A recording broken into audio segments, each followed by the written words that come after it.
Празникът по случай 80 годишнината на баба Въла уважиха и от Общинската организация на Съюза на пенсионерите 2004 в лицето на председателя й Стефан Желев, както и от Общинския съвет на БСП.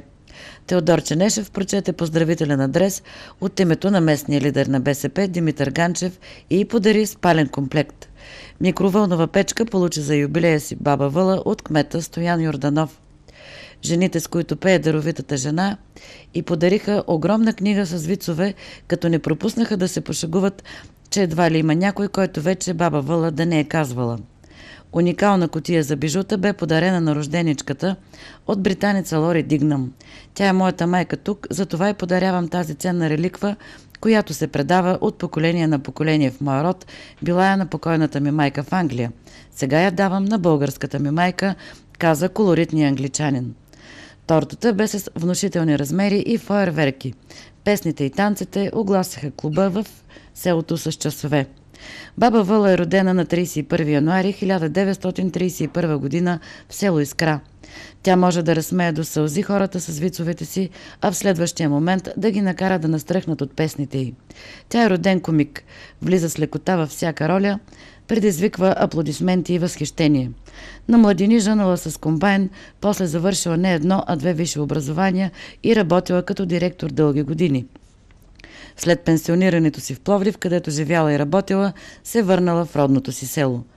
Чувството за хумор го е наследила от баща си. Това чувство никога не е напускало. Дори в най-тежките си моменти баба Въла е намирала време и място за смях, за весели неща. Можех да иронизирам и себе си, тогава именно иронията е красиво нещо, казва 80-годишната жена от Искра. Като изключим домашните й задължения, денят на Въла Геренска преминава в репетиции с жените от пенсионерския клуб. През изминалата година имахме 6-7 участия с певческата ни група, но моето амплоа са вицовете. Категорична е баба Въла. Тя сама си пише вицовете и с тях е печелила много награди.